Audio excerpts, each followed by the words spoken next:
Hey there, and welcome to the Overcomers Overcoming Podcast. It is great to have you join us. This podcast series features those who have gained victory over a life encounter. With that life experience, we encourage those who are experiencing something that might seem to be insurmountable. We advance and encourage others by passing forward evaluated life experiences.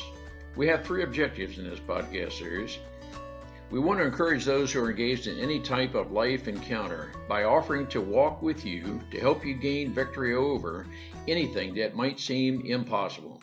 We want to share our experience to help you. Our second objective is to help you develop a confident resolve that there are multiple options to get past any life obstacle. It's a matter of thinking into the situation. Our third objective is to help you with critical thinking skills. If you are facing a dilemma resulting from a previous decision you wish you could reverse, we want to help you think into all of the facts and factors involved in making an informed decision. I'm Ron Cooper, founder of the Cooper Culture. I'm with my wife and business manager, Marty. Together, we are the Cooper Culture Company who is sponsoring this podcast series. Today we feature Chelsey Brooke Cole. She describes her early life as being raised in a narcissistic type family, very nurturing relationship with her mother and less so with her father. That carried into her feelings of being in a narcissistic relationship, and she is in a process of recovering from that. As she describes, it's a lifelong journey, but she's carrying forward her experience of being in a narcissistic relationship as a psychotherapist is helping others avoid those type relationships. Marty, what are some takeaways our listeners can gain from Chelsey? I was surprised she would go into the therapy of what she went through in her life, but she said at an early age that's what she thought she always wanted to do, which she is doing. She helps people that are going through that with someone that is a narcissist and explains narcissistic abuse and relational trauma and helps them recognize the thinking of a narcissist, communication, their controlling actions, and then she explains how to set boundaries with these people that are going through that. I think it's an amazing story of taking your life and making it part of your helping other people. Marty, it's a type testimony that is very meaningful to some, because I know there's some who are in a narcissistic relationship and they are just accepting that. So let's listen and learn together how we can benefit from Chelsey. Chelsey, thank you so much for joining us. Our listeners are going to be very interested in your background, how you've overcome, because there are a lot of us, and I'm including myself, in describing what I think was a part of your background of what Chelsey used to be. And with your permission and indulgence, I want to describe that just very briefly. But Chelsey, it's good to have you with us. Absolutely. Thank you so much. I'm excited to be here. From what I read in your profile, you at an earlier age were a little uncertain of who you are. You were uncertain what strengths you had, if any. You weren't certain what value you had. And because of that, you might have allowed some people to manipulate you, control you, and so forth, because you were just uncertain who you are. That's what you were at an earlier age. You have overcome that, and you're passing forward to our listeners and many others just how you can overcome what may be described as an inadequate, unsure background that may have been set up or caused by what I call some meaningful but yet hurtful words. How accurate, or correct me if any of that is not descriptive of what you used to be?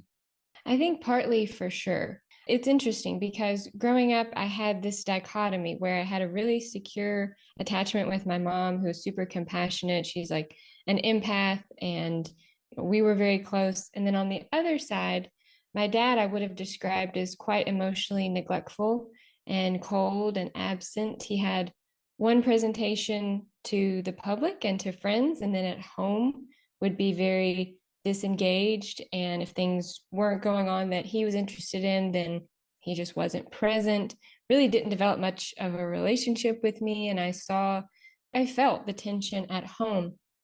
So part of me knew who I was. Like I knew from an early age I wanted to be a therapist and I wanted to help people. Like I was one of those weird kids who knew at 8 years old that they wanted to be a therapist and read self-help books like in my spare time.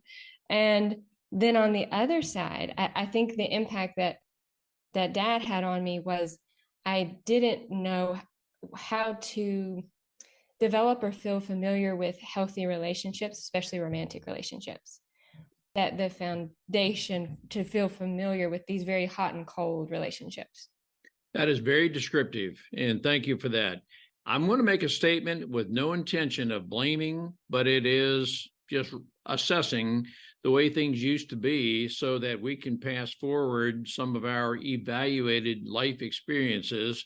You describe yourself as having a very healthy relationship with your mom, less than healthy relationship with your dad, and you may have been a little bit confused as to how you wanted that relationship and it wasn't there, it seems. And again, I want to make certain our listeners know, and you know, I'm not trying to blame anybody, but we're just trying to assess what maybe caused things to happen. I'm very much a cause and effect kind of person. But as you grew older, you were able to assess the why and move forward and get beyond. Is that an accurate statement? It was a journey for sure, but I was able to make sense of what I had went through. And once I was able to make sense of it and identify some of the patterns and what was happening and identify how that was continuing in my relationships, then I was able to find a way to move forward. Would it be fair to say, and again, in hindsight, as you assess, you wanted a relationship with your dad that you did not have at an early age, and maybe because of that, you allowed some people to control or manipulate you? And I don't want to try to suppose, but I'm just trying to read into some of your statements. Mm-hmm. Well, I think any child wants a relationship with their parent. I mean, I think we have that, just biological need to attach. I remember wanting that for sure. And sad thing is a lot of kids, I think, in those situations blame themselves. They internalize it, and because they don't understand why a parent is absent or why there's this tension in the home. So I think for a long time I carried that with me, some kind of like there's something wrong with me because I don't have this relationship with a parent. And then growing up in relationships, it familiarized me with, like I said, the kind of trauma bonded, hot and cold relationships. That's what felt familiar. And initially, what feels familiar feels safe. So it took some time and some healing to heal my own attachment wounds and the insecurities and the things that I had developed from childhood in order to really feel comfortable with healthier relationships. How old were you, and just kind of how long did it take to overcome the hurts of the past, to become more confident in yourself, to be able to, I guess I would phrase it, have enough confidence that you can really move forward and not allow others to manipulate or control what you think? I think that's an ongoing process. And I think that's something that's actually really important for people to understand about healing is it's not a destination. It's not something that you get there and you're like, okay, I don't have triggers anymore and nothing gets to me and I don't have anxieties and I don't ruminate anymore. I mean, I'm a therapist who specializes in this. I've had my own relationships with narcissistic individuals and I continue to help people heal from narcissistic relationships. And that's one of the things that I think is really important to help people normalize in the healing journey is that it's a process. Do you make progress? Sure. Are you always where you want to be? No, but it's really important to see how far you've come.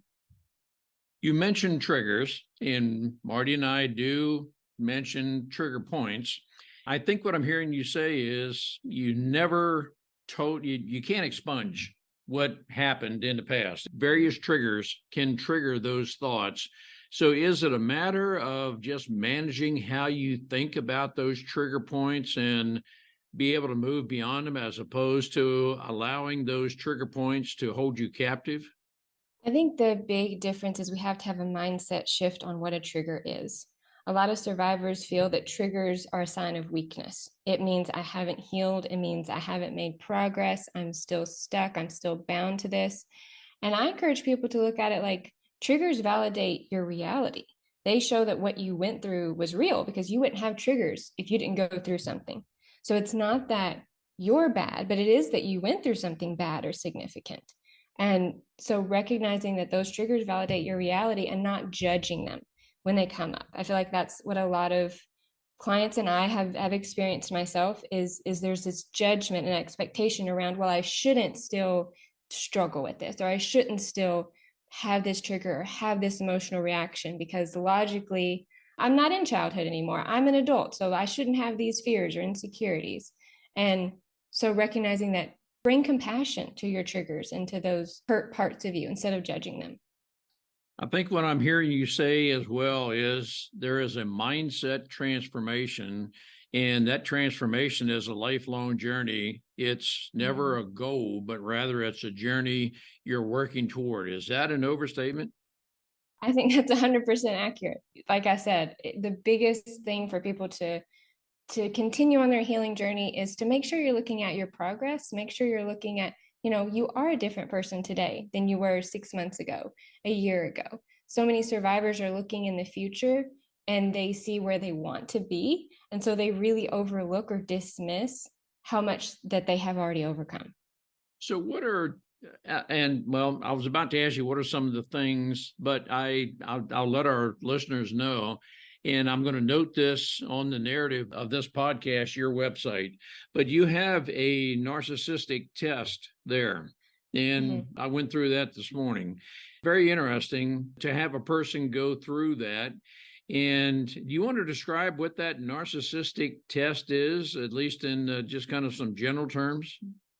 Sure. I have a few quizzes on my website just to help people make some sense or start making some clarity about what they're going through. So I have some quizzes, tests on if you're being gaslighted, if you're being narcissistically abused, if your parent or partner is a narcissist. And that's really just to help people start to make sense of things, because that's where we often start in these kind of toxic relationships is they just don't make any sense. And we're searching for answers and we're searching for understanding. So those quizzes help people get some clarity initially on what they might be dealing with. Is a part of that clarity knowing if you are engaged in a narcissistic relationship, meaning a narcissistic relationship is a toxic relationship, and the narcissist, wants to control you? Is that a part of what a narcissist does?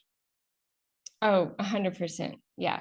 Because when you're dealing with a narcissist, you have to really understand their inner workings because they don't think like a healthy person. Their intention, they're very transactional in relationships. They often use people as pawns to get what they want. They'll lie to you, charm you, manipulate you. All depends on what they need from you at the time. Now, a lot of, healthy, self-reflective people are looking to genuinely make connections and build authentic relationships and share and all those healthy communication strategies we hear about. Unfortunately, none of those work with toxic people. So does a person who is narcissistic almost look for those, and they can easily spot those who are vulnerable? And it's just maybe in hindsight, Chelsey, did you know that you were vulnerable, or just recollect that, yes, I was vulnerable and susceptible to those kinds of things? Well, narcissists are interpersonally exploitative, meaning they are looking for people who are easier to control. An empty vessel, someone who they kind of break down over time, is easier to steer, is easier to manipulate and control. So a lot of narcissists absolutely look for people who have what they lack. So people who are really kind and empathetic and generous and giving. Because if you consider yourself to be a really kind, empathetic, forgiving person, then you're okay. You want to believe that people can change and you see their potential. And narcissists, unfortunately, instead of take that as the gift that it is, they exploit it and use it against you. For the person who might be identifying with everything you're saying, well, maybe I am in a toxic narcissistic relationship, Mhm. Is it a matter of breaking it off, or is it your experience you can change the narcissist, or is this a matter of you need to assess where you are, maybe make a really difficult decision to break it off and start over? Mhm. Well, we want to know upfront we can't change not only a narcissist, but I would argue anyone, really. That has to come from your own willingness and desire to change. So if you're listening and you're finding that actually I think I might be with a very entitled, grandiose, manipulative person, people find themselves in different situations. Sometimes a narcissistic person is a parent or a family member or a long-term friend or a boss or a colleague or a partner. Sometimes it's not really feasible or practical to just cut these relationships off.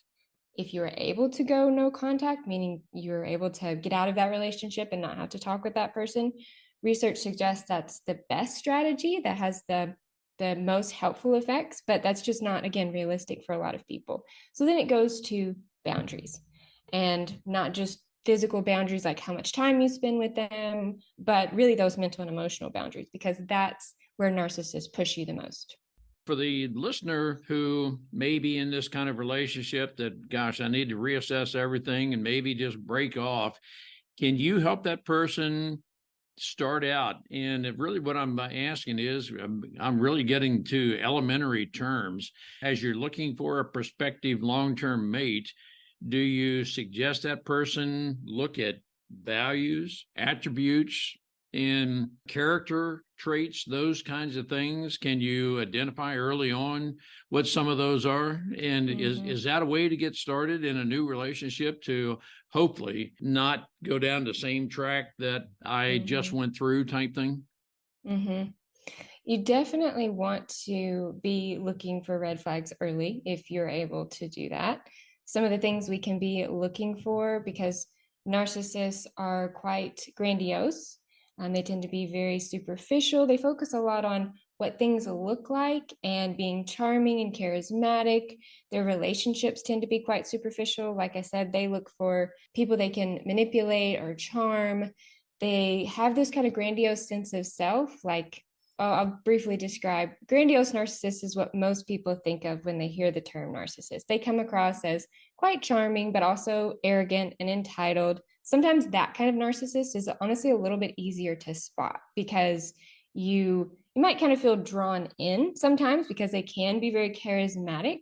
However, if you have a more sensitive temperament, you almost might feel like a grandiose narcissist is too much. Like you're almost kind of pushed back by their intensity, their grandiosity. The ones that I find do a lot of damage is what's called the vulnerable narcissist, because they actually draw you in by getting you to feel sorry for them. You kind of feel like you're in quicksand when you're talking to them. They gain narcissistic supply, or that validation, attention, admiration for their grandiose sense of self, by getting your sympathy and your pity and your attention. But they feel entitled to your time, your help, your resources, your money, and they will guilt you if you try to set boundaries and walk away. As you reflect on the Chelsey that used to be, how old were you when you made the change? And what I'm referring to, Chelsey, is you, I think, started to develop a healthy attitude about yourself, a healthy confidence, I'll call it. You realize that you are manipulatable, but then you said, nope, this is going to change. And you do your self-described work in progress, as all of us are. How old would you say you were, if you can reflect on that, to make that change that you're going to do things different? It's almost hard to pinpoint a time. So I started college when I was 16. I kind of had this mindset of I need to be independent, self-sufficient quite quickly. So that led me to starting college at 16. I graduated with my master's at 22, started working full-time as a therapist, and I've been doing that ever since.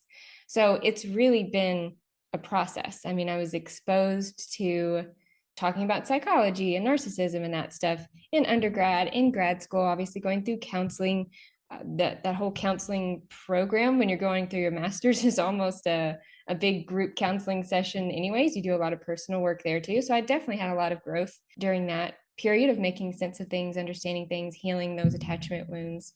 And I would say in the last couple of years, even, I've seen more growth. I have some really healthy relationships now, and I can't say enough for how healing those are, to have those corrective emotional experiences where the trigger says someone's going to be mad at you, and you kind of have that really tense, anxious, hypervigilant feeling come up. And then if you have a healthy person in your life who doesn't respond that way, who responds with care and compassion and understanding, those emotional experiences are so healing. So I would say even up to the last couple of years, I've really seen even more growth in that. And as a work in progress, it would be fair to say you are almost always managing, if that's an appropriate term, having to consciously deal with those trigger points and stay away from any of those things that used to be the Chelsey of the past?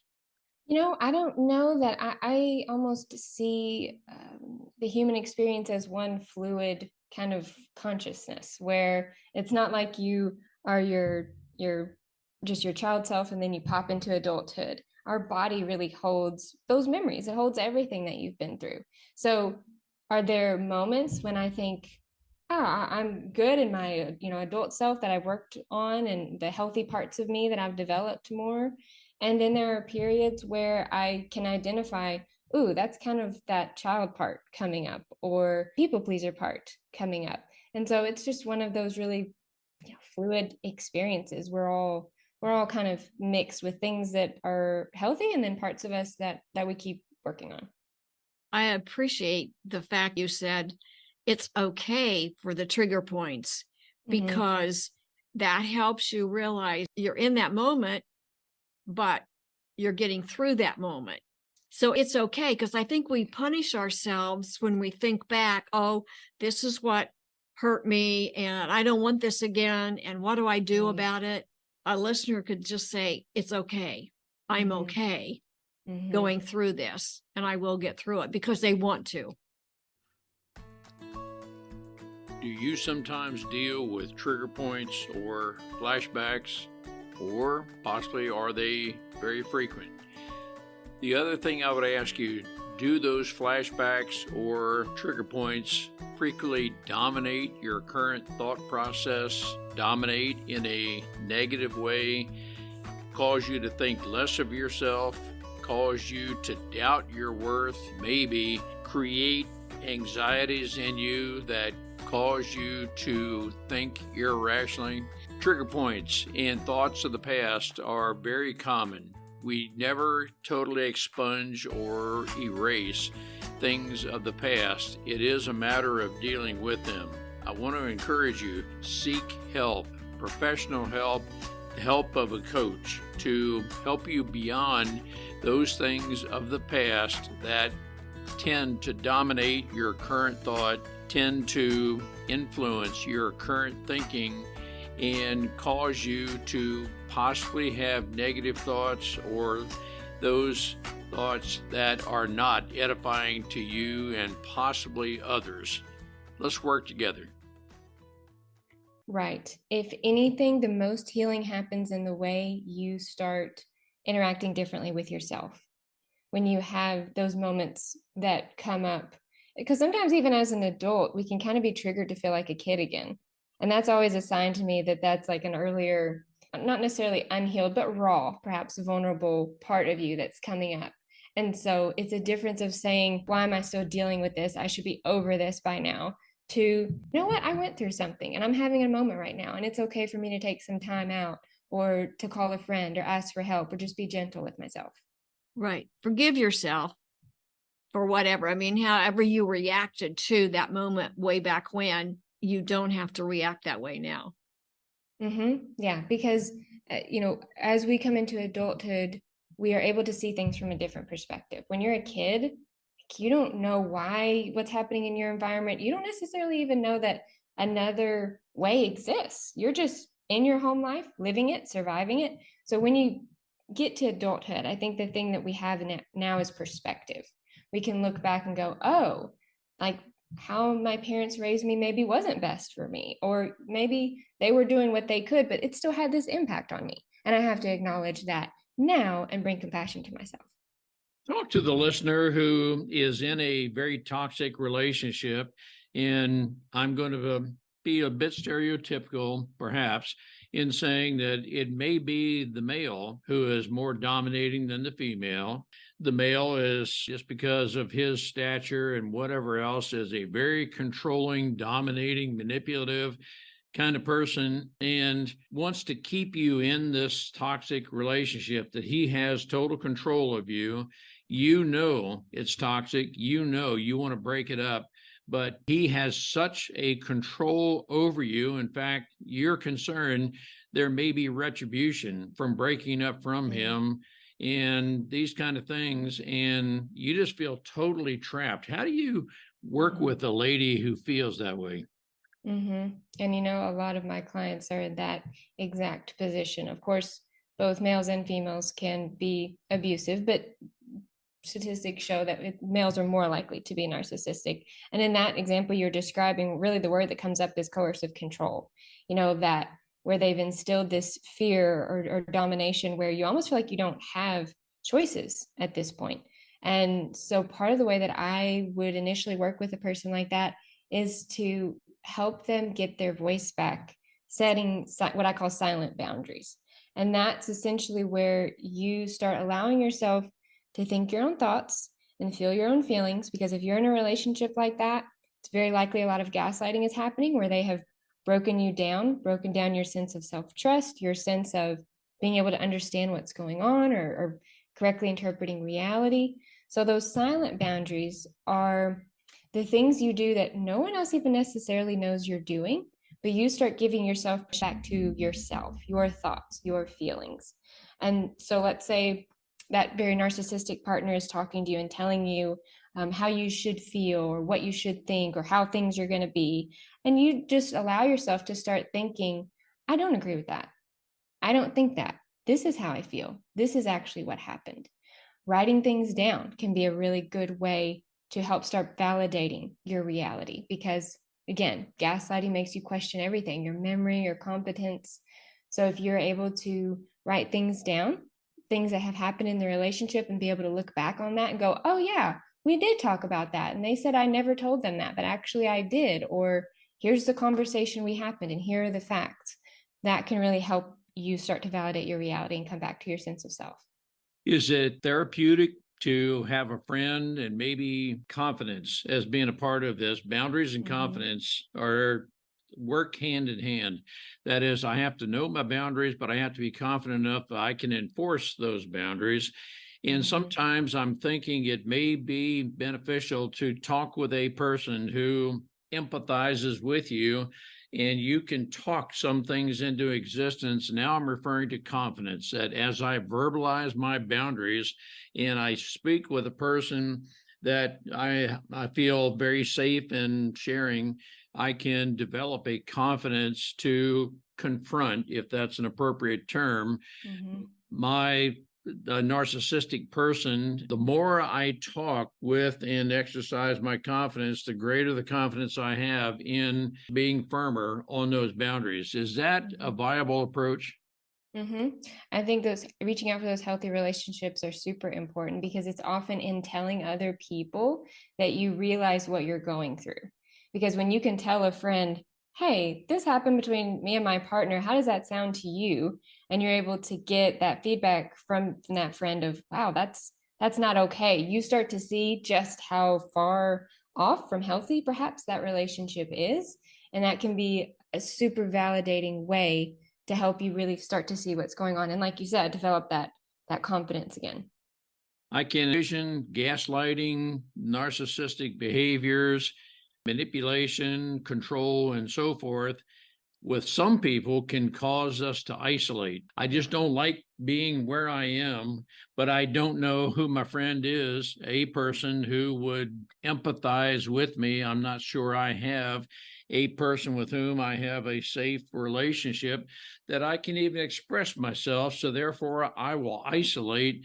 What I'm building up to is isolation. From Marty's and my perspective, is one of the worst things you can do. Don't isolate yourself. Find someone who will empathize with you, be a safe space such that you can talk it out. That is my perspective. You're the professional. If I've said anything that's not correct, please do correct me. I do think it's a very important part. And I think that's what makes narcissistic abuse so difficult and challenging, is that if you imagine this narcissist puts all of their attention and energy into what they look like, they can often be very well liked in their community, at work, family, friends. So narcissistic abuse survivors in particular often feel very isolated, because if they go to a family or friend and say, hey, this is happening at home, or this is happening with my partner, you're likely to get one of two reactions. One, the person really can't believe it, and they're like, I've never seen them do that. I can't believe they would treat you that way. I'm sure it's just a misunderstanding. Or two, they say, why would you put up with that? Why haven't you said anything? So survivors often feel a lot of blame and shame. So that's a tricky part for narcissistic abuse survivors. And that's why therapy, coaching, even finding groups online where you can start to see other people who are going through similar situations can be a great place to start. How can our listeners establish a business with you, contact you, get more information, connect with you? So you can find all of my resources at chelseybrookecole.com. I recently wrote a book, If Only I'd Known, How to Outsmart Narcissists, Set Guilt-Free Boundaries, and Create Unshakable Self-Worth. I also have a free bi-monthly newsletter. So if people are really resonating and they want a place to start, I suggest that's a great place to start. I talk all about understanding and healing from narcissistic abuse, toxic relationships. You can get that at chelseybrookecole.com/newsletter. For the person who's geographically separated from you, can you help that person virtually, or does the person need to be in your office? Nope, actually, I'm telehealth only. So that is a helpful thing. I help people all over the world. So wherever you are, feel free to contact me. And your book tell us the title again, and is it available on Amazon, anywhere books are sold? Yep, you could Google it, and I'm sure you'll be able to find it wherever books are sold. It's called If Only I'd Known, How to Outsmart Narcissists, Set Guilt-Free Boundaries, and Create Unshakable Self-Worth. If only I had known. My guess that's reflective of your past and how you have reflected on what you've learned. It's certainly for that, and it's a phrase I've heard so often from narcissistic abuse survivors in general, of if only I'd known this information, if only I'd known what a narcissist was, how to set boundaries, that I should be listening to my intuition, then maybe I would be in a different place. So it really speaks to all of that, and I want to help people get information as soon as possible to be able to help them wherever they find themselves. And let me close out with this thought, that for the person who wants to restart a relationship, is that person who is coming out of a narcissistic relationship somewhat susceptible to and almost very, very consciously know what a narcissist is, to not become involved or ensnared in that kind of relationship again? It's definitely important to take that period to understand what you've been through, to understand the impact it had on you. Generally, the advice is take a year off if this has been a romantic relationship. Give yourself time and space to understand what you've been through, to go through all the seasons, all the anniversaries, all the things to build back that sense of self. Chelsey, that's great advice. I know a lot of our listeners are experiencing what you're experiencing. It's just difficult to understand, although I guess I can understand that some people just enjoy, there's some narcissistic people who just enjoy controlling and manipulating others. I'm very happy that Marty and I, in just a few weeks, will have 55 years of marriage. It's a great relationship. Chelsey, thank you for your work. Thank you for passing forward your life experience and helping others to overcome and avoid these narcissistic type relationships that we have been in contact with. And we know that a lot of our listeners are being dominated by, they are being gaslighted by others who just have that sadistic nature to them. I call it that, wanting to control others. Just not a good life, but there is a much better life. Yeah, well, I appreciate y'all's work, and thank you so much for having me. Thank you, Chelsey. We look forward to continuing the life journey and the dialogue with you. Thank you. Thank you so much. Are you in any form of a toxic relationship? Narcissists frequently justify their disposition, their manner of being, by gaining acceptance from others. They project themselves in a very charming, acceptable, maybe humorous way with others, such that when a person who is the target of a narcissist when describing that person's behavior to another would say, "Oh, I have never experienced that person the way you're describing him or her." Are you in a toxic relationship? A person who causes you to feel less than what you are, maybe causes you to feel unworthy?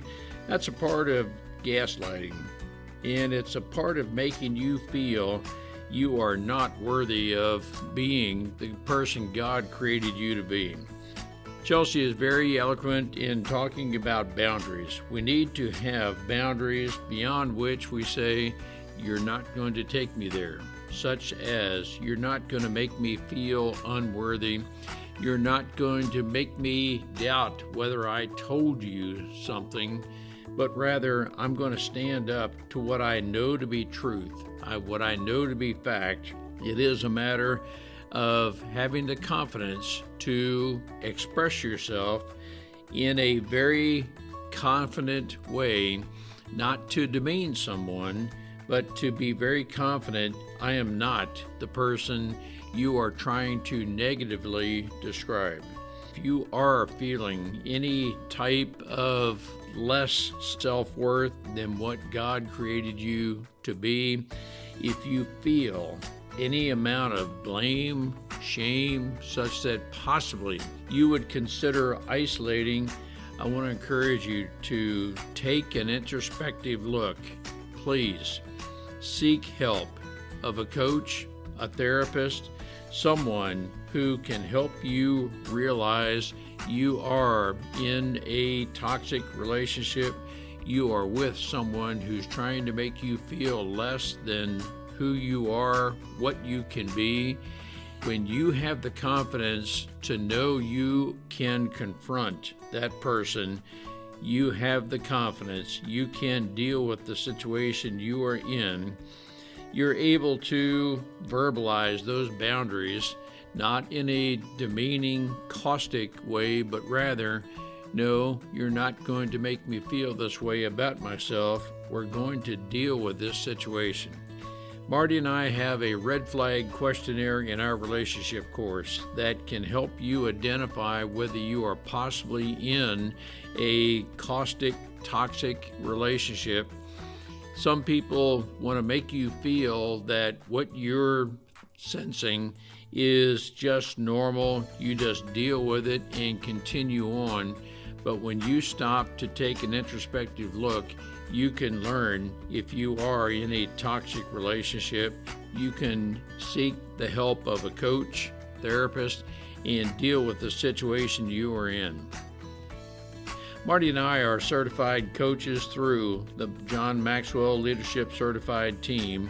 We want to help you be the very best person God created you to be to live your potential. Let's schedule a 30-minute complimentary coaching session where we can demonstrate to you how we can help you be the very best person to have the performing potential that God designed you to have. Contact us at ron@thecooperculture.com or Marty, M-A-R-T-Y, at thecooperculture.com. Let's work together to help you be the very best God created you to be.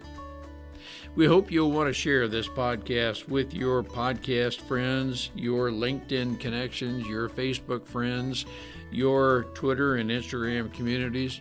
The more we share with people, the greater the opportunity we will have to interact with, help people get beyond toxic relationships, to help people live a wholesome, fulfilled life.